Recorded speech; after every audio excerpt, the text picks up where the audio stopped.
समानाम् आशाम् ऋतुविष्टुवा वयम् संवत्सरस्य पयसा पिपर्मि इंद्राग्नि विश्वै देवास्ते अनुमन्यन्तां महीयमानाः द्वादशपृथयश्चक्रमेकम् त्रीनव्यानि कौतचिके तत्राहतास्त्रीणि शतानि शङ्कवः षष्ठेश्च खीला विचाचलाये ओम। वेदांग ज्योतिष, इस शब्द को दो तरह से लिया जाता है। एक शब्द अर्थ एक किताब पुस्तक विशेष से है जिसको लगध मुनि द्वारा लिखित रचित बताया जाता है, और एक अर्थ इस भाव से लिया जाता है कि वो वेद जो समग्र अंगी है उसका एक अंग है वेदांग। अब जब हम वेदांग अंगी के रूप में बात करते हैं तब वेदांग पुस्तक नहीं रह जाती, और जब हम लगध मुनि की रचना के संदर्भ से बात करते हैं तब ये वेद के अंग के रूप के विषय में वर्णित करने का जरूर होता है, किंतु ये एक पुस्तक विशेष के संदर्भ से देखा जाने वाला विषय होता है, पहली बात। दूसरी महत्वपूर्ण बात यह है कि वेदांग ज्योतिष नाम का कोई ग्रंथ है ही नहीं। आपको आश्चर्य होगा जानकर के कि वेदांग ज्योतिष जो है ये ऋग ज्योतिष और इसमें 36 मंत्र हैं, और याजुष ज्योतिष जिसमें 43 मंत्र हैं, श्लोक हैं। इन दोनों खंडों के समाकलित संग्रह का नाम वेदांग ज्योतिष करके बढ़ाया गया है। इसको वेदांग ज्योतिष कब से कहा जाने लगा, इस पुस्तक का नाम कैसे उभरा, ये ऋग ज्योतिष और यजुष ज्योतिष के रूप में शुरू था तो ये कैसे बदल करके ये ऐसे उस रूप में हुआ, ये सब जो है एक अनुसंधान का विषय भी हो सकता है और अगली चर्चा का भी। वेदांग ज्योतिष जैसा कि हमने आपको कहा है कि उसके दो धाराएं हैं, दो प्रकार हैं, दो भाग बने हैं, और उनका नाम जो है ये आज ज्योतिष के अंदर आता है, और इनको एक इसका भाग ऋग ज्योतिष है और दूसरा इसका याजुष ज्योतिष है। इसमें और भी ग्रंथ इस धारा में लिखे गए हैं, वो सब के सब वेदांग ज्योतिष हैं। उदाहरण के लिए जैसे पाराशर संहिता है, गर्ग संहिता है, पैतामह सिद्धांत है, वशिष्ठ सिद्धांत है, और भी आगे कुछ संहिताएं पुस्तकें ग्रंथ लिखे गए हैं, जैसे आपका रोमक सिद्धांत आगे चल करके, और फिर पॉलिश सिद्धांत। तो कुल मिलाकर के ये जो वेदांग ज्योतिष जिस धारा में जिस ढंग में लिखा गया है उसी ढंग में उसी धारा में ये ग्रंथ भी लिखे गए हैं। ये सब वेदांग ज्योतिष के क्रम में हैं। अब यहां पर जो हमने वेदांग ज्योतिष शब्द बोला है, ये वेद के अंग के रूप में बोला है कि वो कहीं ना कहीं वेद की बात को लेकर के चलता है। और हो सकता है आगे चल करके लोग ये भी समझने लग जाएंगे कि भाई श्री मोहन कृति आर्ष पत्रक जो है वो वेद के विषय को लेकर के गणित है, तो ये भी वेदांग ज्योतिष है। तो खैर, आप लोगों को ये बात जाननी बहुत जरूरी है कि वेदांग ज्योतिष एक बहुत बड़ा व्यापक विषय है, और जो ऋग ज्योतिष और याजुष ज्योतिष है, ये उसके अंग विशेष हैं, उसके भाग विशेष हैं। और जैसा कि मैंने कहा कि पहले में 36 श्लोक हैं और दूसरे में जो है वो 43 श्लोक हैं, और इनमें जो है वो कई श्लोक जो हैं वो एक ही हैं, एक ही तौर तरीके के हैं, एक ही बात को कहते हैं। क्या इसका कारण है, क्या है, ये हमारा विषय नहीं है। जो भी है वो हमें स्वीकार है और वो सही है। अब प्रश्न ये उठता है कि जो वेदांग ज्योतिष है उसका कुल मिलाकर के उद्देश्य क्या है। तो आपको ये हम पहले भी कह चुके हैं कि वेदांग ज्योतिष ये लगभग अब तक प्राप्त ग्रंथों में प्रथम प्रामाणिक ग्रंथ है। प्रामाणिक का अर्थ ये है कि हमको उसमें हर बात की व्याख्या स्पष्ट की गई है और वो व्याख्या उनके ढंग से सही है।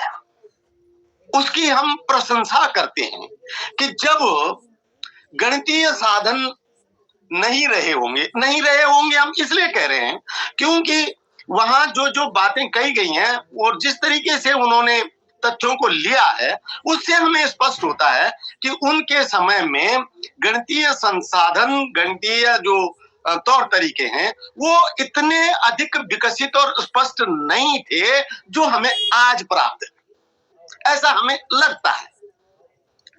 तो ऐसे समय में जब संसाधन भी ना हो और पहली बार विषय को उठाया गया हो, तो आप सोचिए कि वो ऋषि कितना महान और कितना एक व्यापक बहुत बड़े दृष्टिकोण का ऋषि रहा होगा।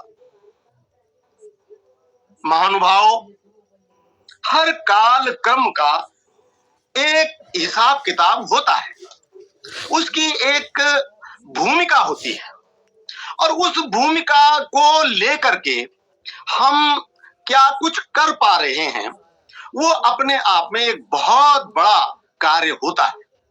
कालांतर में विकास क्रम के अंतर्गत वो प्रयास हो सकता है कि उस अर्थ में बहुस्वीकृत न हो, या हो सकता है वो आलोचना का विषय बन जाए। ये सब बाकी बातें बाद की हैं, लेकिन उस समय पर उस व्यक्ति ने जो काम किया है वो अद्भुत, अद्वितीय और हमारी आज के दृष्टिकोण से अकल्पनीय था। इस भाव से मैं लगद ऋषि को प्रणाम करता हूं, और जो भी कुछ कह रहा हूं उसका आशय विषय को समझने से है, विषय को गुमराह करने से नहीं है, विषय के प्रति ऋषि की आलोचना से नहीं है। मैं दो बातें इस संदर्भ की आपको कहूंगा और मुझे उम्मीद है कि आप मेरे आशय को ठीक से समझ सकेंगे। उदाहरण के लिए देखिए, हमारे अभी निकटतम के पूर्वजों ने, बहुत पुरानी बात हम नहीं कर रहे हैं, निकटतम के पूर्वजों ने खेती कृषकानी के लिए, आने जाने के लिए बैलगाड़ी का उपयोग किया।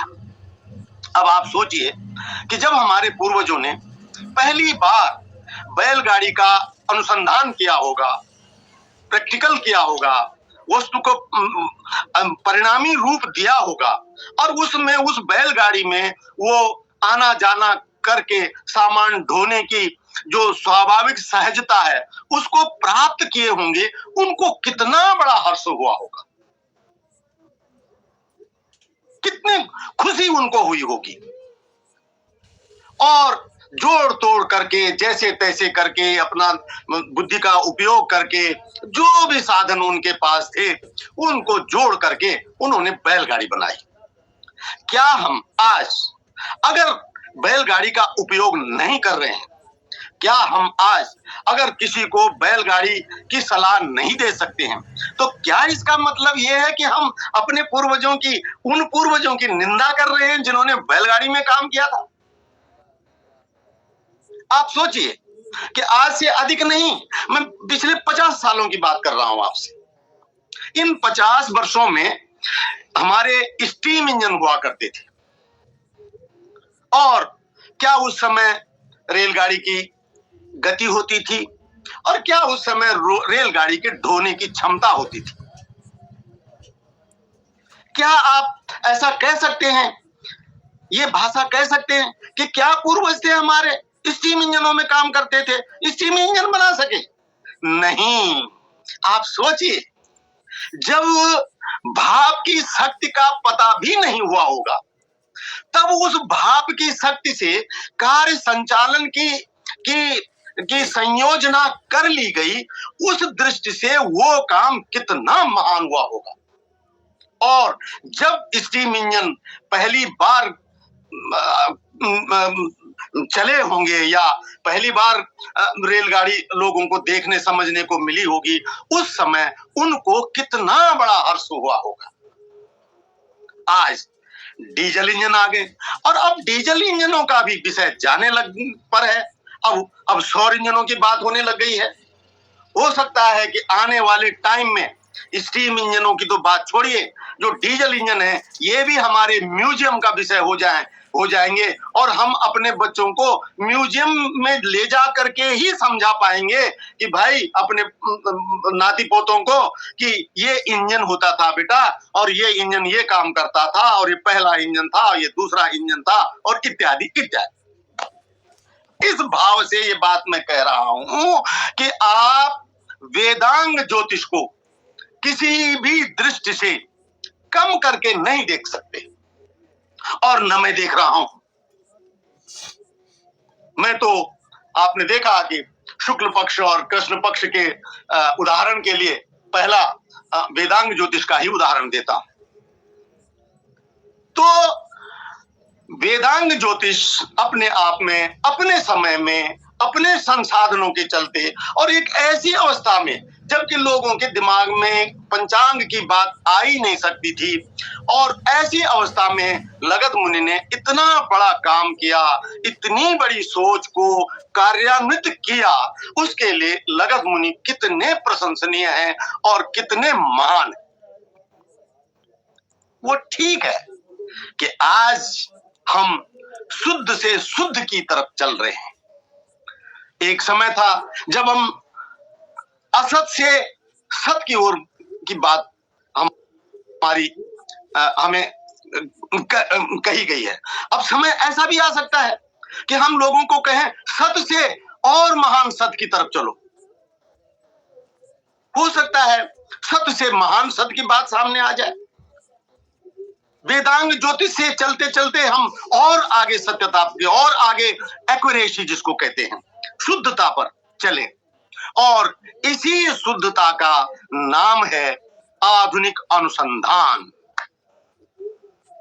ये वेदांग ज्योतिष की कदाचित निंदा, आलोचना या उसे कम करके देखने का नाम नहीं है। बहुत बढ़िया। अब आगे आते हैं हम कि जो विकास क्रम है वेदांग ज्योतिष में जो लिया गया है, उसकी मूल बात क्या थी? एक तो देखिए, वेदांग ज्योतिष का उद्देश्य था पंचांग या कैलेंडर देना। इसके सिवाय उनका कोई दूसरा उद्देश्य नहीं था। सारी सोच, सारी जो गणित, सारा जो हिसाब किताब है, वो सारा जो है एक कैलेंडर निर्माण के लिए था। और उस कैलेंडर निर्माण के लिए उन्होंने, आप देख रहे हैं कि वेदांग ज्योतिष में करण नहीं है, वेदांग ज्योतिष में योग नहीं है। तो इस दृष्टि से देखा जाए तो वेदांग ज्योतिष भी अपने आप में एक तिथि पत्रक है। वो तिथियों का लेखा जोखा, तिथियों को बनाना, तिथियों को सेट करना, कौन तिथि कब पड़ रही है, कौन तिथि किस उस क्रम में आ रही है, किस माह को बता रही है, किस ऋतु से कब जुड़ रही है, किस किस संदर्भ से कब कब ऋतुओं तिथियों का क्रम बन रहा है, इस तमाम हिसाब किताब को लगाने के लिए उन्होंने एक तिथि पत्रक का आधार तैयार किया और वो बहुत वर्षों तक, बहुत बड़े लंबे सुदीर्घ काल तक उसका प्रयोजन, उसका उपयोग होता रहा। लेकिन अब आज आपके सामने एक नई स्थिति पैदा हो गई है जो आप देख रहे हैं, आप प्रत्यक्ष गवाह हैं उस स्थिति के, कि समस्त उत्तर भारत में चैत्रादि चलता है और अधिकांश दक्षिण भारत में, और यहां तक कि आपके हाँ दक्षिण भारतीय कह लीजिए, गुजरात को लेकर के भी और सारे दक्षिण भारत में वहां जो है वो कुछ उसमें क्या कार्तिक आदि चलता है। अब कार्तिक आदि कुछ सीमित क्षेत्र में हो गया, उतने बड़े क्षेत्र में नहीं था, जैसे बहुत पुराने टाइम में पूरी बंबई रेजिडेंसी में था, वो अब आज उतना नहीं है, लेकिन कार्तिक आदि है। अब सारे भारत में चैत्रादि है या कार्तिक आदि है, किंतु माघादि कहीं नहीं है। अब सवाल इस बात का है कि माघादि क्यों नहीं है?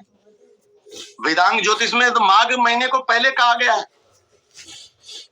देखिए उस समय क्या था कि वेदांग ज्योतिष के समय में देखने के लिए उत्तरायण और दक्षिणायण का जो आकलन किया गया है, उसके लिए वो दिनमान का बढ़ना यही एक स्थूल संसाधन था जिसको अनुभव किया जा सकता था।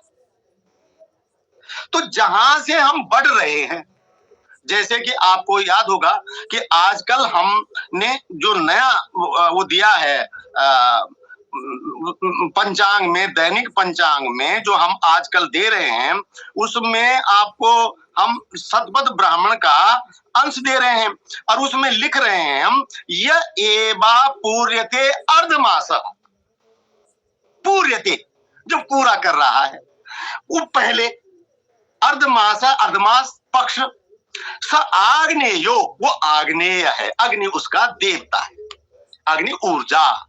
जब ऊर्जा नहीं आएगी तो क्षय कहां से होगा, इसलिए पहला विषय ऊर्जा आएगी और ऊर्जा देता है सूर्य, इसलिए सूर्य का जो है वो पहले आना चाहिए। इसीलिए यह एवा पूर्यते अर्धमास स आग्नेयो यो अपक्षीयते स सौम्य।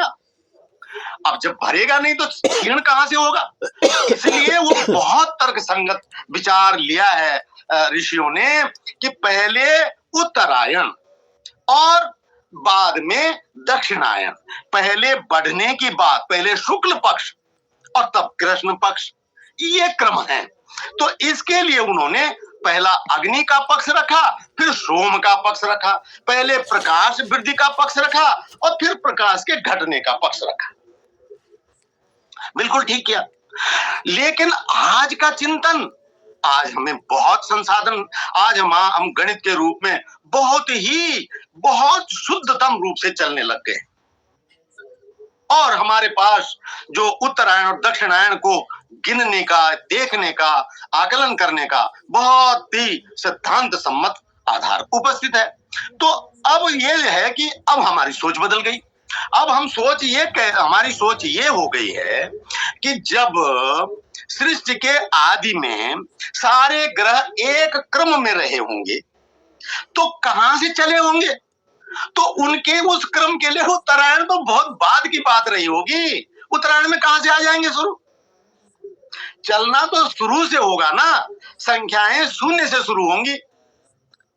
जब भी गिनती का क्रम अपने क्रम में लाया जाएगा तो शून्य से 1 2 3 4 ऐसे बढ़ेंगे। हम सीधे 44 45 50 पर नहीं पहुंच जाएंगे। तो जो उत्तरायण को शुरू में लेने का क्रम है, ये है गिनती को सीधे 50 पे ले जाना।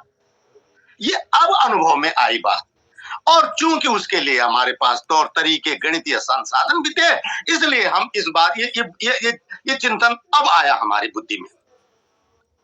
दूसरी बात कि आपने देखा कि जो वेदांग ज्योतिष है उसमें गणितें बड़ी स्थूल हैं और सुविधा की दृष्टिकोण से ली गई हैं। जैसे उदाहरण के लिए मध्यम मान लिया गया, ग्रहों का सब सारा गतियों का मध्यम मान, तिथियों का मध्यम मान, सब मध्यम मान लिए गए हैं। औसत मान से जो मान आता है उसको एक मध्यम मान लिया गया। दिनों का हिसाब भी उसी ढंग से है। आज हम बोलते हैं, कोई हमारे सामने बोलता है कि वर्ष का मान 365 दिन 6 घंटे 48 मिनट और 15 सेकंड है, तो उसके बगल में दूसरा बोलता है कि गलत बोल रहे हो तुम, 365 दिन 6 घंटे 48 मिनट और 22 सेकंड है। वो 5-6 सेकंडों के लिए गलत बता रहा है आदमी को। और फिर वो गणित पे आता है। तो ये काल क्रम का विकास है। महानुभाव, मैं एक बात जरूर आपसे कहना चाहूंगा कि विकास क्रम जैसे भौतिक जगत में चलता है, जैसे भौतिक जगत माने भौतिक वस्तुओं में कहना, जैसे बैलगाड़ी से हम आज रेलगाड़ी और जहाज पे आ गए हैं, ठीक ऐसा ही शास्त्र में भी चलता है। ऐसा नहीं है, विकास क्रम साहित्य में भी चलता है। पहले की जमाने में आप देखिए, आज हमको तुलसी जैसा साहित्य ढूंढे नहीं मिलता कोई लिखने वाला, वाल्मीकि जैसा कवि ढूंढे नहीं मिलता, लेकिन आज कविताओं का ढंग बदल गया, विचारों को रखने का ढंग बदल गया है और उनको भी लोग, उन कविताओं को भी बड़ा ऊंचा सम्मान दे रहे हैं। तो कहने का तात्पर्य ये है कि विकास क्रम केवल भौतिक रूप से नहीं होता, वो शास्त्रीय रूप से भी होता है। और मैं तो यहां तक कहा करता हूं लोगों को कि बेशक मैंने आज ये पंचांग गणित कर दिया है और इसमें मैं कह रहा हूं कि ये बहुत शुद्ध है, लेकिन आज से 200 साल बाद ये क्या स्थितियां सामने होंगी उसको आज दार्शनिक लोकेश नहीं देख सकता। हो सकता है 200 साल बाद कोई ऐसा एक नया दार्शनिक पैदा हो कि वो कहे कि नहीं, दार्शनिक के पंचांग में भी ये कमी थी, और उसे लोग एक्सेप्ट कर लें। तो मैं यहां पर इस बात को कहकर के ये आपसे अनुरोध करना चाहता हूं कि विकास क्रम के अंतर्गत जो भी हमारे को उपलब्ध होता है वो हमें स्वीकार करना होता है और स्वीकार करना चाहिए। अगर स्वीकार नहीं करेंगे तो हम पिछड़ जाएंगे। तो वेदांग ज्योतिष में जो वर्षारंभ को की बात मैंने कही, और भी बातें मैं ला रहा हूं, जैसे कि आप देखिए कि सृष्टि आदि की बात है।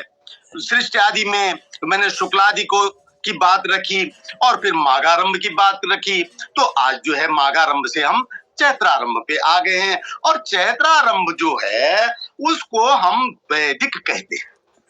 अब एक नया पॉइंट, नया विषय सामने आ गया कि वैदिक क्या है और क्या नहीं है, इसका विचार हम कैसे करेंगे, ये अगला बिंदु है।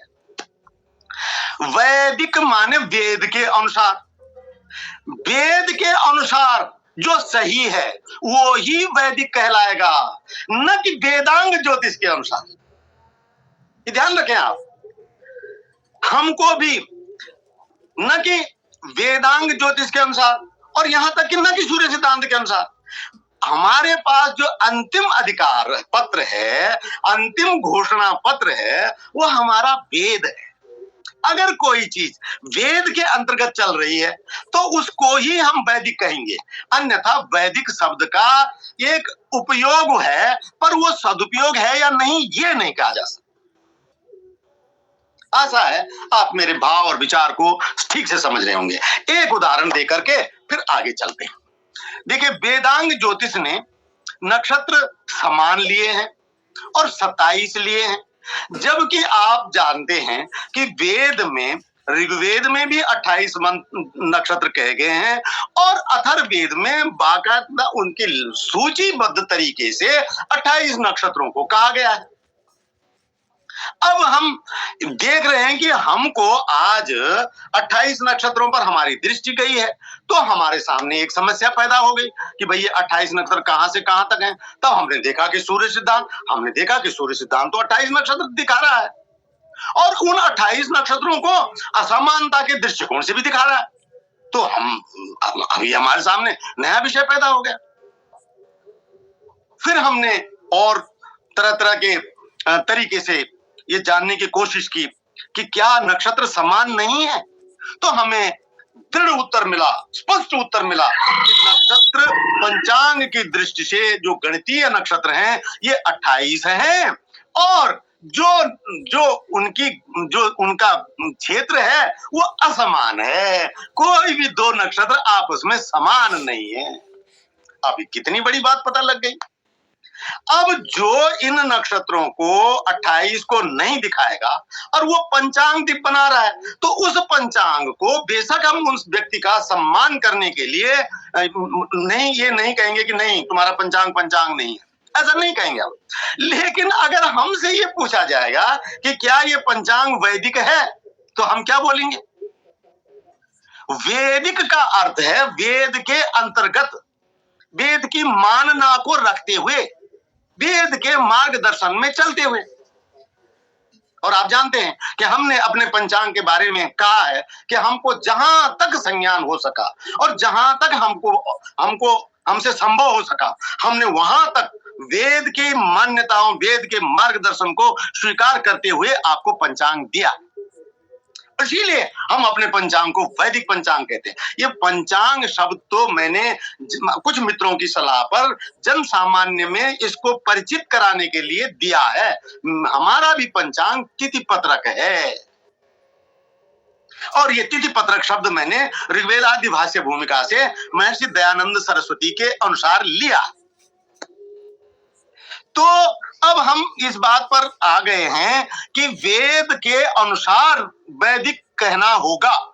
अब देखिए आजकल हमें चर्चा हो रही थी पिता पुत्र में कि आजकल लोग न्यूमरोलॉजी को भी वैदिक अंक शास्त्र बोल रहे हैं। और न्यूमरोलॉजी को कहां से लगा रहे हैं? भाई आपका जन्म कब है? कि आपका जन्म 13 जनवरी का है, आपका जन्म 13, 3 और 1 4 मूलांक हो गया, आपके ऐसा होगा ऐसा, और वो वैदिक अंक ज्योतिष हो गया। अरे भाई, ये अंक ज्योतिष जो तुम्हारा है, ये जनवरी, ये तो भारत का है ही नहीं। 1752 से पहले तो ये कैलेंडर ही नहीं था, तुम ये गिनती ही नहीं थी, और तुम जो है उस पर अपना आकलन लगा रहे हो और डंका बजाकर कह रहे हो कि वैदिक अंक ज्योतिष। तो कहने को कोई, देखिए हम किसी के उन्हें रोक सकते हैं, कथन को रोकने की हमारी ताकत नहीं, और ना हम इस दिशा में अपनी एनर्जी को खपाना चाहते हैं। लेकिन हम आपसे विनम्रता पूर्वक पूरे अनुरोध के साथ ही जरूर कहना चाहेंगे कि हम किसी भी चीज को वैदिक कह रहे हैं तो हमें ये देखना होगा कि इसका मूल वेद में कहां। वैदिक फलित ज्योतिष, वैदिक एस्ट्रोलॉजी, ये बिल्कुल गलत शब्द हैं। ये इनका वेद से जो है जोड़ तोड़ करके अर्थ लिया जा सकेगा, लेकिन सीधे सीधे इनका अर्थ वेद से नहीं बनता है। तो ये बात भी यहां पर पूरी हुई। अब हम आते हैं कि वेदांग ज्योतिष में और क्या क्या बातें हैं जो हमने आपको एक वो दिया है। देखिए वेदांग ज्योतिष में वो दिखाइए, उनका जो गणना क्रम है, माघ का जो गणना क्रम है। और जैसे देखिए वेदांग ज्योतिष में 366 दिनों का वर्षमान लिया है। चलिए ठीक है, मैं दूसरी तरफ आ गया हूं। वेदांग ज्योतिष में 366 दिनों का वर्षमान लिया है। आप जानते हैं कि 366 दिन का वर्षमान है ही नहीं, चाहे वो भले एक ही वर्ष के लिए भी हो, लेकिन नहीं है। और वो जो है वो 30 महीने के बाद एक अधिमास लगा रहे हैं और 60 महीने के बाद दूसरा लगा रहे हैं। ठीक है, उस समय के हिसाब से सही है, लेकिन ये संयोजन है, एडजस्टमेंट है, ये गणना नहीं है। गणना कहां से पैदा हुई? गणना हुई सूर्य सिद्धांत से। और सूर्य सिद्धांत ने क्या दिया? सूर्य सिद्धांत ने सिद्धांत दिया, क्या कहता है सूर्य सिद्धांत? असंक्रांति मासो मल मासः, असंक्रांति मासो, जिस मास में संक्रांति नहीं बनती हो उस मास को मल मास कहो। अब देखिए क्या फर्क पड़ा इसका कि वेदांग ज्योतिष 60 महीने में जो है मल मास लगा रहा है, और इस तरह से 30 महीने में एक लगा रहा है, 60 महीने में एक दूसरा लगा रहा है। और इस तरीके से जब 20 वर्ष का समय होगा तब मलमास 7 ही होते हैं, और वेदांग ज्योतिष के अनुसार 8 लगाने पड़ेंगे। लेकिन सूर्य सिद्धांत के अनुसार 20 साल नहीं, 200 साल नहीं, 2000 साल नहीं, इससे भी आगे मलमासों की स्थिति और गणना गलत नहीं हो सकती। कितनी बड़ी बात है, हो ही नहीं सकती, क्योंकि उनका मलमास गणित करने का तरीका जो है वो संक्रांति बेस्ड आधार पर है। और भी आगे सुनिए, उनका जो संक्रांतियां हैं वो क्रांति साम्य के साथ है। सबसे बड़ी उपलब्धि जो सूर्य सिद्धांत ने आपको दी है कि संक्रांतियों को बच्चों कैसे गणित करो, बोले ऐसे गणित करो। अगर शून्य क्रांति होगी तो सूर्य का भोगांश शून्य होगा। अगर परम क्रांति होगी तो सूर्य का भोगांश या तो 90 अंश होगा और या 270 अंश होगा। और ये इस साल नहीं, अगले साल नहीं, 10 साल, 20 साल, 50 साल, 100 साल, 2000 साल, ये सर्वदा यही रहेगा। अब वो शर्त अलग है जो मैंने आपको शुरू में भी कही कि आज मुझे जहां तक दिख रहा है वहां तक ये है। अब हो सकता है कि आगे चल करके 2000 साल में कोई नई स्थिति सामने ऐसी आई कि फिर सिद्धांत में संशोधन करना पड़े, तो स्वागत है। वहां मैं ये नहीं कहूंगा कि उसने मेरा निरादर कर दिया है ना, बिल्कुल नहीं। तो सूर्य जो है वो परम क्रांति पे जब होगा तो उसकी स्थिति कहां होगी? जो वर्तमान में प्रचलित पंचांग है उनमें इन सिद्धांतों का नाम तक नहीं है, कहीं नाम तक नहीं है। पूरे भारत में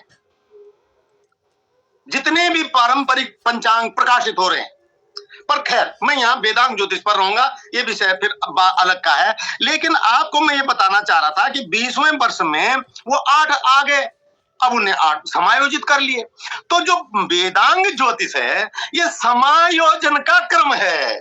अब आप समझ लीजिए, समायोजन ये गणितीय नहीं है। ये ऐसा है कि जैसे मैं ये सोफे पे बैठा हूं, ये 3 लोगों का बैठने का है। अब मेरे घर आ गए 5 लोग, मेरे पास दूसरी कुर्सी है नहीं, तो यार इसी में एडजस्ट कर लो। 5 भी आ गए तो ये 5 सीटों का हो गया सोफा। एक बहुत सामान्य से भी मेरे बात, सामान्य व्यक्ति भी मेरी बात समझ जाए, इसलिए मैं इस तरह के उदाहरण दे रहा हूं। आप में जो बहुत बड़े विद्वान हैं और जो ज्योतिष समझे वो मुझे इस बात के लिए क्षमा करेंगे कि ये तो बहुत छोटा सा उदाहरण है, लेकिन नहीं, ऐसा नहीं है। तो समायोजन जो है वो नहीं चलेगा। चलेगा क्या? संशोधन चलेगा। और संशोधन उसका आधार होना चाहिए, उसका गणितीय आधार होना चाहिए। और वो जो गणितीय शुद्धता है ये जो है ये सूर्य सिद्धांत ने विकसित की है। और ये मैं नहीं कह रहा हूं, आज मैं आपको प्रमाण दूंगा कि ये कौन कह रहा है। और उसको प्रमाण को देने से पहले मैं आपको एक छोटा सा संदेश सुनाना चाहता हूं। देखिए, ज्योतिर्गणितम के लेखक हुए हैं वेंकटेश केतकर, और तब आऊंगा उस प्रमाण पे तो आपको ठीक से समझने में आ जाएगा। वेंकटेश केतकर, वेंकटेश केतकर ने एक बहुत बड़ी बात आगे प्रकट कर दी, वो बात सूर्य सिद्धांत ने भी प्रकट की है।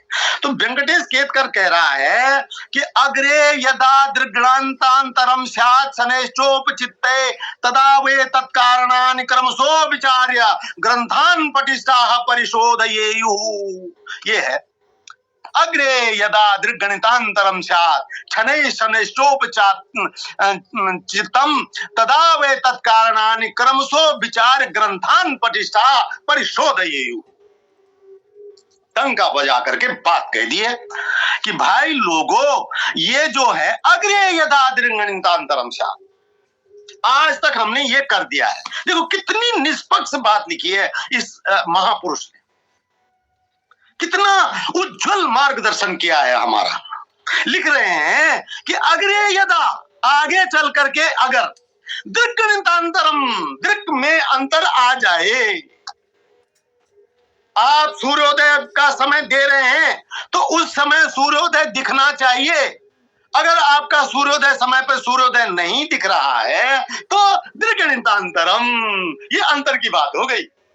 तो वेंकटेश केतकर कह रहे हैं तदा वे तत्कारणानि, तब इस कारण से, किस किस कारण से? कि जो आप कह रहे हैं वो दिखाई नहीं दे रहा है। इस कारण से क्रमशो विचार्य ग्रंथान पठिष्ठाः परिशोधयेयु। भाई अपने ग्रंथों को फिर से पढ़ो और उनमें सुधार करो। यही सुधार की बात पर हम चले हैं और चल रहे हैं। फिर देखिए यही चीज सूर्य सिद्धांत ने कही, और बड़ी गजब की बात सूर्य सिद्धांत ने, इतना अच्छा ये बात लगी, आपको भी लगेगा। क्या बात कही है? कहे तत्तत् गतिपथा नित्यम यथा दृक् तुल्यताम ग्रहा। वही बात कही है जो कि वेंकटेश केतकर कह रहे हैं। तत्तत् गतिपथा नित्यम यथा दृक् तुल्यताम ग्रहा प्रयाति तत् प्रवक्ष्यामि स्फुटीकारणम मादरा। तत्तत् गतिपथा नित्यम, उस हिसाब से चलिए जिससे कि आपको यथा दृक् तुल्यताम ग्रहा, कि दृक् तुल्यता के अनुसार आप ग्रहों को देख रहे हो, ऐसा चलिए। ऐसा मत चलिए कि आप किसी दिन संक्रांति बता रहे हैं और उस दिन संक्रांति हो ही नहीं रही है। ये कह रहा है सूर्य सिद्धांत। तत्तत् गतिपथा नित्यम यथा दृक् तुल्यताम ग्रहा प्रयाति तत् प्रवक्ष्यामि स्फुटीकारणम मादरा। आपकी स्पष्टता के लिए स्फुटीकरणम मादरा, आदर पूर्वक कह रहा हूं मैं, आदर से कह रहा हूं, पंचमी विभक्ति लगाकर बात कर रहे हैं सूर्य सिद्धांत में। तो स्फुटीकरण स्पष्ट करने के लिए मैं पूरे आदर और विनय के साथ आप लोगों से यह कह रहा हूं कि प्रयान्ति तत्प्रवक्ष्यामि, उस चीज को जो आप देख रहे हैं उस अंतर को खत्म करते हुए जो दिखेगा उसके लिए मैं आपको प्रेरित करता हूं। ये बात है सूर्य सिद्धांत की। और मैं नहीं समझता हूं कि ये चीजें जरा भी किसी को ऐसी लग रही होंगी कि अगर हम इन पर आज काम कर रहे हैं तो हम वेदांग ज्योतिष को कम करके देख रहे हैं। ऐसा बिल्कुल भी नहीं। हम शास्त्रीय विकास क्रम को स्वीकार कर रहे हैं और यही आपको भी करना चाहिए, सबको करना चाहिए। आइए अब आइए बात, ये ग्रंथ है, इसका नाम है पंच सिद्धांतिका। ग्रंथ का नाम पंच सिद्धांतिका, ये बराहमिहिर द्वारा लिखित संकलित है। और इस पुस्तक में एक बहुत बड़ा वो किया गया है, घोषणा की गई है। और वो घोषणा क्या की गई है, ऊपर पहले सबसे पहले मैंने आपको वेदांग ज्योतिष के अनुसार कौन कौन से ग्रंथ हैं वो भी मैंने स्पष्ट किया हुआ है, उस बात को लेकर के चलना। वहां पर जो पौली सिद्धांत और जो वशिष्ठ सिद्धांत है उसकी बात की गई है, जो मैंने शुरू में आपको बताया था कि वेदांग ज्योतिष में तो ये ग्रंथ भी हैं। तो अब ये पंच सिद्धांतिका में बराहमिहिर क्या कह रहे हैं, पौलिसस्तिथि स्पष्टासौ तस्यासन्नस्तु रोमक प्रोक्तः स्पष्टतरः सावित्रः। बड़ा सुंदर, बहुत स्पष्ट घोषणा कर दी। स्पष्टतरः सावित्रः परिशेषो दुरभिभ्रष्टो। बराहमिहिर कह रहे हैं कि पौलिस सिद्धांत से जो ज्ञात तिथियां होती है, बिल्कुल पढ़ के सुना रहा हूं, पौलिस सिद्धांत से ज्ञात तिथि स्पष्ट है तथा रोमक सिद्धांत से ज्ञात तिथि उसके आसन्न स्पष्ट है, मतलब करीब करीब ठीक है। पर फिर क्या कह रहे हैं कि सौर सिद्धांत से, यानी सूर्य सिद्धांत से, सौर सिद्धांत से ज्ञात तिथि, हाँ ठीक है, देखिए स्क्रीन पे आपका वो आ गया है। सौर सिद्धांत से ज्ञात तिथि स्पष्टतर है। देखिए स्पष्ट और स्पष्टतर, कंपैरेटिव डिग्री में बात हो रही है कि जो सूर्य सिद्धांत का जो तिथि गणित है ये उससे भी बढ़िया है। किससे? फिर आगे लिख रहे हैं और शेष दो सिद्धांतों वासिष्ठ तथा पैतामह। ये वेदांग ज्योतिष की बात आ गई कि वेदांग ज्योतिष के परिपाटी में, क्यों कह सकते हैं आप, क्योंकि ये दोनों ग्रंथ वेदांग ज्योतिष की परिपाटी के। तो आप ये कह सकते हैं कि वेदांग ज्योतिष कौन सा, लगत मुनिकृत की बात हो रही है कि वेदांग ज्योतिष की परिपाटी में जो ग्रंथ लिखे गए और उनका नाम दिया है वासिष्ठ सिद्धांत और पैतामह सिद्धांत, इनसे प्राप्त जो तिथियां हैं वो शुद्धता से बहुत दूर है, वो शुद्धता से बहुत दूर है, मतलब शुद्धता नहीं है उनमें। अभी आज के क्रम में है, तब के क्रम में नहीं रहा होगा, आज हम देख रहे हैं। तो जब ये है तो इसी के कारण धीरे धीरे ये जो है ब्राह्मीर का है। मैंने 505 ईस्वी में था ब्राह्मीर, अब कितने साल हो गए, 5वीं शताब्दी से 6वीं शताब्दी से कितने साल हो गए। इतने सालों में ये स्थिति सामने आ गई कि पूरे भारतवर्ष में कहीं भी जो है वो माघादि का कैलेंडर नहीं, क्योंकि इन्होंने स्पष्ट कर दिया कि इसमें ये कमी है, और उस कमी को अब क्यों रखना चाहिए। अब तो हम उस बात को रखेंगे जिससे कारण गलतियां नहीं कम से कम हो जाएं, बिल्कुल कम से कम हो जाए या न रहे, तब तो बात है। क्योंकि धर्म कर्म कांड में जो है वो गणितीय शुद्धियों का बहुत अर्थ है, और वो हम तभी प्राप्त कर सकते हैं जब हमारी गणना विधि भी सही हो। अगर गणना विधि सही नहीं है तो हमको वो शुद्धि, हम उसका अनुरक्षण, उसका मेंटेनेंस कर ही नहीं पाएंगे। बहुत दिनों की वो चल रहा है। देखिए, अब आपको हम लाते हैं एक और बिंदु पर, धीरे धीरे समय की मेरे सामने स्थिति हमेशा ही आ जाती है, और क्या करा जाए। देखिए, बहुत बातें हैं कहने को, लेकिन मुझे लगता है कि मुझे थोड़ा कट शॉर्ट करना पड़ेगा। अब देखिए, जैसे आप देखते हैं कि जो है वेदांग ज्योतिष में राहु और केतु नहीं है, ऐसा आम आदमी मान सकता है, बिल्कुल कतई गलत नहीं है। आम आदमी ये मान सकता है कि उसमें राहु केतु नहीं है, ऐसा आम आदमी ये मान सकता है। लेकिन ऐसा नहीं है कि वेदांग ज्योतिष में राहु केतु नहीं है। वेदांग ज्योतिषकार को राहु केतु का ज्ञान था, लेकिन चूंकि उनका उद्देश्य कैलेंडर देने से था, उनका उद्देश्य ग्रहण गणित करने से नहीं था, इसलिए उनका जो है उन्होंने उस विषय को ज्यादा खोला ही नहीं। लेकिन हम आपको एक प्रमाण ऐसा देंगे जिससे आपको स्पष्ट हो जाएगा कि वेदांग ज्योतिषकार को राहु केतु का पता था, और उसका जो श्लोक है वो है वेदांग ज्योतिष का 30वां श्लोक, याद रखिए 30वां श्लोक। मैं श्लोक पढ़ूंगा और थोड़ी संक्षिप्त में मैं अब बात करूंगा, क्योंकि जो है बहुत बातें रह जाएंगी। संक्षिप्त में, पंचत्रिंशम शतम पौषणम, पंचत्रिंशम शतम पौषणम एको नमयनवो न्यो नृषै पर्वणाम चतुष्पादी काष्ठानाम चैवताः कलाः। ये कह रहा है वेदांग ज्योतिष। वेदांग ज्योतिष कह रहा है कि सूर्य जो है वो एक युग में 135 नक्षत्र चलता है, पूरे करता है, और जो चंद्रमा है ये 134 एको नमयन नूर, उनमें से 135 तो कहा कैसे, पंचत्रिंशम शतम। अब आप सब विद्वान जानते हैं कि पंचत्रिंशम शतम का अर्थ हुआ 135, और ये होते हैं सूर्य के। लेकिन चंद्रमा के लिए कह रहा है नृषे क्या एको नम या नो, एको नम एको न, एक उन कम, एक कम, 135 में एक कम यानी 134, 134 अयन होते हैं चंद्रमा के। अब वेदांग ज्योतिष ने ये कह दिया कि चंद्रमा के 134 अयन होते हैं। अब अयन जो है हर ग्रह के होते हैं, लेकिन हमको सूर्य का अयन तो हमको पता ही है, उत्तरायण और दक्षिणायन।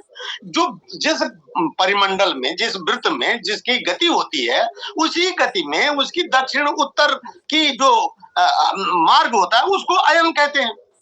ये चंद्रमा का भी होता है, पर चंद्रमा क्या होता है कि चंद्रमा का जो मार्ग होता है ये होता है विमंडल में। विमंडल शब्द मैंने आपको पहले भी परिचित करा रखा है कि विमंडल शब्द जो है, चंद्रमा पृथ्वी की परिक्रमा करता है, तो इस पृथ्वी की परिक्रमा करते हुए जो मार्ग बनाता है उसको विमंडल कहते हैं।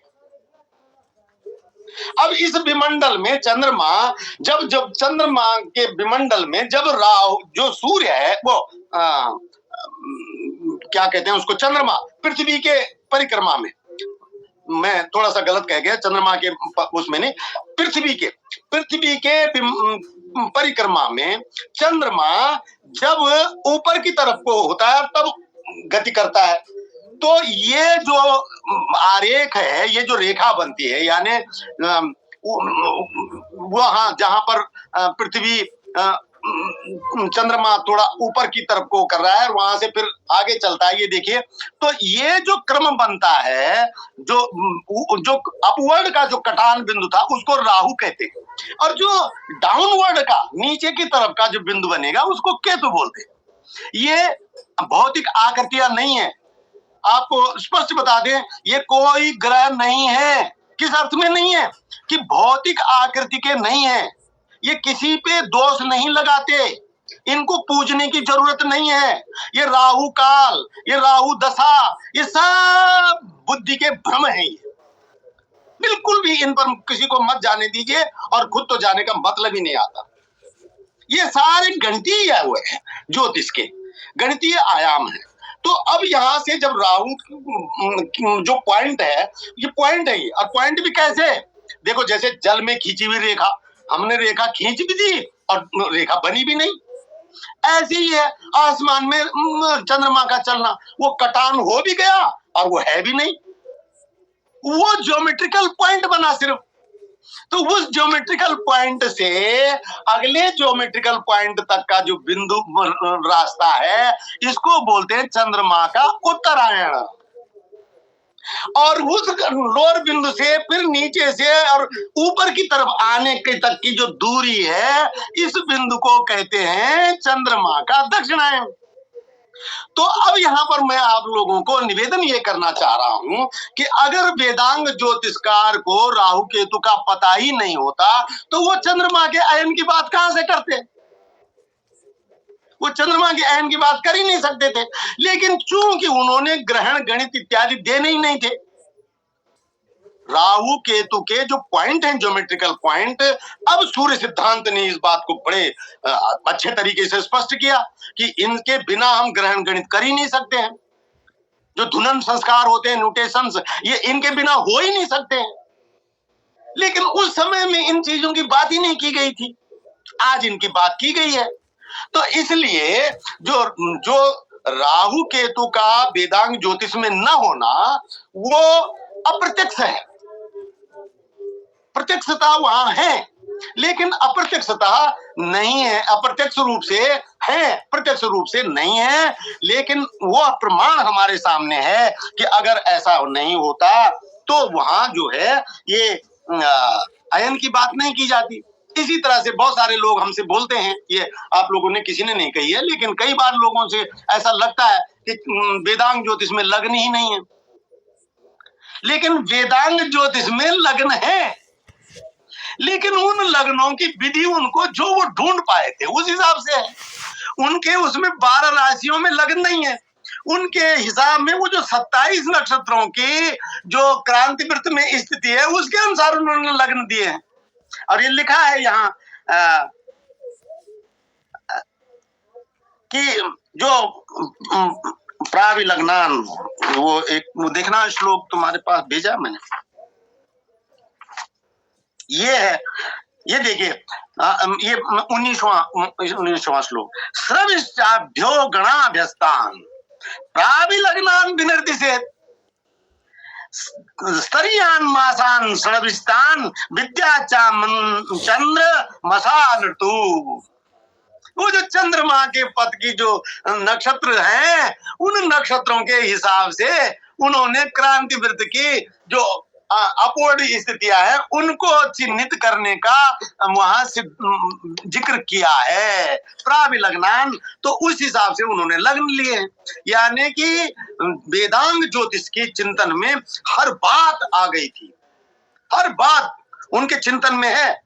उदाहरण के लिए थोड़ी देर के लिए आप थोड़ी देर के लिए अपने बहुत गहरे अनुभव में जाइए। आप सोचिए कि जब तिथियां नहीं रही होंगी या तिथियों का चिंतन शुरू हुआ होगा, तो वो आदमी कितना महान रहा होगा जिसके दिमाग में तिथि की बात आई होगी। ये सोच के देखिए ना आप, लगत मुनि को या पूर्व के विद्वानों को, इस सोच से देखिए आप कि उस समय जो है, अगर आज की स्थिति में हम जो काम कर रहे हैं और उस स्थिति का काम अगर पहले व्यक्ति के करने का नाम नहीं था, लेकिन उसकी सोच में वो था, तो कितनी बड़ी बात रही होगी।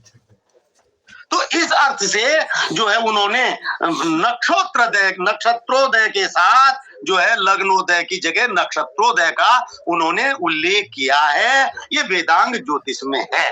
तो इसका बहुत अधिमास की बात ले आया हूं और नक्षत्र संख्या का विस्तार दे दिया हूं आपको। धनिष्ठा से जैसे उन्होंने उत्तरायण कहा है, बस ये अंतिम बिंदु है। समय तो कुछ ज्यादा ही हो गया है। बस संक्षेप में इन बातों को कहूंगा मैं कि देखिए, वेदांग ज्योतिष ने उत्तरायण का विचार दिया, बहुत अच्छी बात थी। वही बात जब नहीं रहा होगा विचार, तब ये विचार कितना महान रहा होगा। लेकिन जब हम देखते हैं कि उन्होंने जो उत्तरायण की बात की है और जो दक्षिणायन की बात की है, वहां हम देख रहे हैं कि वो माघ शुक्लो दिनंत माघ का वो उत्तरायण के बाद का जिक्र कर तो रहे हैं, लेकिन वेदांग ज्योतिष में जो तिथि पत्रक लिया जाता है उसमें उत्तरायण का विषय गौण हो जाता है। क्योंकि देखिए, पहले संवत्सर में माघ शुक्लादि होती है उत्तरायण पे, पहले संवत्सर में ये आपके सामने टेबल आ रहा है, इसी से देख लीजिए। और दूसरे संवत में उत्तरायण में माघ शुद्धि त्रयोदशी होती है। अब जब माघ शुद्धि त्रयोदशी उत्तरायण के दिन होगी, इसका मतलब उत्तरायण तो माघ से पहले हो गया ना, उत्तरायण के दिन से 13 दिन पहले हो गया माघ। ये कैसे हो सकता है? इसी तरह से तीसरे वर्ष के लिए आप देखेंगे वो जो है माघ बदी 10 को उत्तरायण होता है। अब वेदांग ज्योतिष शुक्ल पक्ष के बाद कृष्ण पक्ष की बात करता है और कृष्ण बदी को माघ बदी दशमी को उत्तरायण बता रहा है। तो जब माघ बदी दशमी को उत्तरायण आएगा तो 10 दिन ये और शुक्ल पक्ष के 15 दिन यानी 25 दिन पहले उत्तरायण था। 25 दिन पहले माघ शुरू हो गया। तो माघ शुरू पहले कैसे हो गया? माघ शुरू तो उत्तरायण के बाद शुरू होना चाहिए। आप जो कह रहे हैं वो हो नहीं रहा है। अब इसके बाद चौथे वर्ष में 1 2 3 तीसरे वर्ष में 25 तीसरे वर्ष का था, चौथे वर्ष में माघ शुद्धि 7 को उत्तरायण होता है। अब माघ शुद्धि 7 को उत्तरायण होगा, इसका मतलब जो उत्तरायण से पहले 7 दिन पहले माघ शुरू हो गया है। ये क्या बात है? फिर आप देखेंगे कि अगले वर्ष में 5वें साल माघ बदी चतुर्थी को उत्तरायण हो रहा है। ये वेदांग टेबल है दिया हुआ आपके स्पष्ट है स्क्रीन पे। जब माघ बदी चतुर्थी को उत्तरायण होगा तो 4 दिन ये और 15 दिन सूर्य शुक्ल पक्ष के, तो 19 दिन पहले आपका उत्तरायण हो गया है ना। ये बात नहीं है, बिल्कुल नहीं। यही बात तो सूर्य सिद्धांत के अनुसार शुक्ल पक्ष का हमेशा किसी भी महीने का, चाहे माघ हो, चैत्र हो, बैसाख हो, जेठ, आषाढ़, सावन, कोई भी महीना हो, वो उस महीने की संक्रांति के बाद ही घटित होगा। ये सिद्धांत कभी भी काटे नहीं, कभी नहीं। और वेदांग ज्योतिष का सिद्धांत तो वेदांग ज्योतिष के अनुसार ही उनके 5 वर्षों की सारणी में उनके 4 वर्ष कट गए। ऐसा ही जो है थोड़ी सी उसके लिए वो बसंत संपात का भी उसका भी दिखा दीजिए, वो भी इसी तरह से है। उस टेबल को दिखा दीजिए ताकि वो उसमें बना रहे स्क्रीन पे। ये देखिए आप कि जो है आपका जो उत्तरायण है, देखिए उत्तरायण को दिखा रहे हैं धनिष्ठा में। आप सब जानते हैं कि धनिष्ठा में उत्तरायण की बात पहले। अच्छा चलिए इसको करके एक शब्द उस पर, एक दो वाक्य उन पर भी बोलने ही है। ये देखिए आप बैसाख, ये जो है विषु, ये देखिए ये बैसाख शुक्ल तृतीया को बसंत संपात बता रहे हैं वेदांग ज्योतिष में। बैसाख शुक्ल तृतीया को संपात बता रहे हैं। सवाल यह है कि बैसाख शुक्ल तृतीया को अगर विषुव होगा तो विषुव एक्चुअली घटित कब हो रहा है? घटित तो 3 दिन पहले होना चाहिए ना। अब वो शुक्ल तृतीया को बता रहे हैं। ऐसे ही दूसरे साल शुक्ल नवमी को, तीसरे साल शुक्ल प्रतिपदा को, और चौथे साल जो है नहीं, पहले साल जो है शुक्ल तृतीया को, दूसरे साल शुक्ल पूर्णमासी को, और चौथे साल बदी द्वादशी को। अब बदी द्वादशी 27 दिन पहले निकल गया संपात। ये सारी बातें जब आप चिंतन पूर्वक देखेंगे तो तब आपको समझ में आएगी। और अंतिम बात कह करके मैं आज का विषय पूरा कर रहा हूं। ये तो पूरा घंटा ही हो गया है। और अब अंतिम बात यह है कि देखिए, वेदांग ज्योतिष में धनिष्ठा में उत्तरायण बताया गया है। लेकिन अब जब आप अपना पंचांग देखेंगे तो आप देखेंगे तिथि का टेबल, नक्षत्रों का टेबल दिखाइए।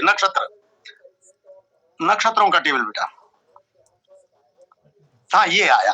अब आप देख रहे हैं यहाँ पर कि 270 अंश को, हाँ बिल्कुल गुड, ये 270 अंश है। और 270 अंश पे कौन सा नक्षत्र है? मूल नक्षत्र है।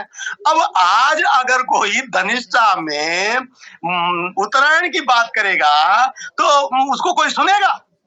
कोई नहीं सुनेगा उसको। अब फिर लोग कहें कि नहीं वेदांग पंचांग के अनुसार पंचांग बनाइए, तो ये सिर्फ वो आदमी कह सकता है जिसने वेदांग ज्योतिष का पहले तो ज्योतिष को जानकारी होनी चाहिए, ज्योतिष के गणित से आपको परिचित होना पड़ेगा, और तब आपके अंदर ये क्षमता होनी चाहिए कि आप वेदांग ज्योतिष का उस गणितीय आकलन कर सकें, और तब आप कह सकते हैं कि आज वेदांग ज्योतिष का अनुकरण होना चाहिए या नहीं होना चाहिए। तो आज जो है, आज उत्तरायण मूल नक्षत्र में हो रहा है, और ये मूल नक्षत्र दृक है, यानी आप देखेंगे तो आपको मूल नक्षत्र दिखाई देगा वहां। तो इन शब्दों के साथ आज का मैं आप लोगों से अब इस विषय को पूर्ण करने की बात करना चाहूंगा। और बहुत बहुत धन्यवाद। कुल मिलाकर के वेदांग ज्योतिष आज प्रासंगिक उस अर्थ में नहीं है कि आप वेदांग ज्योतिष का पंचांग बनाएं, उस पर चलें। आज आपको सूर्य सिद्धांत के अनुसार जो शुद्ध गणित है उसके अनुसार और इस तरीके से चलना पड़ेगा जिसमें तिथियों का, संपात का, उत्तरायण का बिल्कुल यथा विधि यथा दृक् तुल्यताम ग्रहा, दुल्यता दृक् तुल्यता के साथ उसका निराकरण हो। इन शब्दों के साथ आप सबको बहुत बहुत धन्यवाद। ओम शांति।